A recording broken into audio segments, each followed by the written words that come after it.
નમસ્કાર મિત્રો, શેરબજાર ગુજરાતી યુટ્યુબ ચેનલમાં તમારા બધાનું સ્વાગત છે। મિત્રો, આજે આપણે એક એવા આઈટી શેર વિશે વાત કરવાના છે જેમાં દિગ્ગજ એક્સપર્ટે રોકાણકારોને ચેતવણી આપી છે અને કહ્યું કે આ શેરમાં ભારે ઘટાડો આવી શકે છે। તો કયો આઈટી શેર છે અને કેમ ઘટાડો આવી શકે છે એના વિશે આપણે તમામ માહિતી ડિટેલમાં જોઈએ। તો મિત્રો, વાત કરીએ જાણીતા એક્સપર્ટ સુશીલ કેડિયાનું કહેવું છે કે ઇન્ફોસિસના શેરોમાં ભારે ઘટાડો આવી શકે છે। તેમણે જણાવ્યું કે ચાર્ટ પર શેર ફૂલ ઘટાડાના સંકેત આપી રહ્યો છે। તેમણે શોમાં જણાવ્યું હતું કે આગામી થોડા સમયમાં જ શેરોમાં ઘટાડો બતાવી શકે છે। એટલે કે કંપની છે ઇન્ફોસિસ અને દિગ્ગજ રોકાણકાર સુશીલ કેડિયા જણાવી રહ્યા છે કે આગળના સમયમાં શેરમાં ઘટાડો જોવા મળી શકે છે।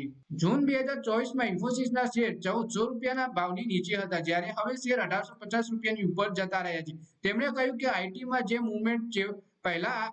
મુવમેન્ટની પહેલા આશા હતી તેવું જ થયું, એટલે કે પહેલા તેજી આવી, પરંતુ હવે શેરોમાં ઘટાડો આવી શકે છે। શેરને લઈને જરૂરી બાબત વિશે વાત કરીએ તો જાણકારી અનુસાર જૂન ક્વાર્ટરમાં એફઆઈઆઈ એટલે કે વિદેશી સંસ્થાગત રોકાણકારો આઈટીના શેરોમાં વેચાણ કર્યું હતું। જૂન ક્વાર્ટરમાં એક્સચેન્જ પર જાહેર આંકડાઓ પ્રમાણે મ્યુચ્યુઅલ ફંડે આ શેર ખરીદ્યા છે। તેમની હિસ્સેદારી 1.16% વધી 19.09% થઈ ગઈ, જ્યારે એફઆઈઆઈએ આ દરમિયાન તેની હિસ્સેદારી 1.37%થી ઓછી કરી દીધી છે। એટલે કે મ્યુચ્યુઅલ ફંડે ભારે ખરીદી કરી છે આ શેરમાં। માર્ચ ક્વાર્ટરના મુકાબલે ઇન્ફોસિસ જૂન ક્વાર્ટરમાં 20% ઘટ્યો છે, જ્યારે આવક ક્વાર્ટર આધાર પર 3.7% ઉપર રહી છે।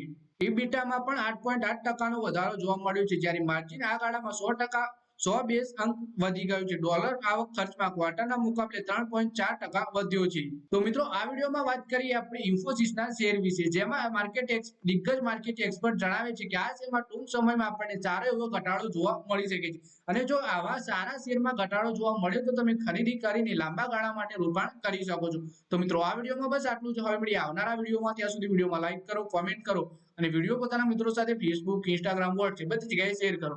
શેર બજારની આવી જ માહિતી ગુજરાતીમાં જોવા માટે તમે ચેનલને સબસ્ક્રાઇબ કરી ઘંટડી દબાવી દેજો।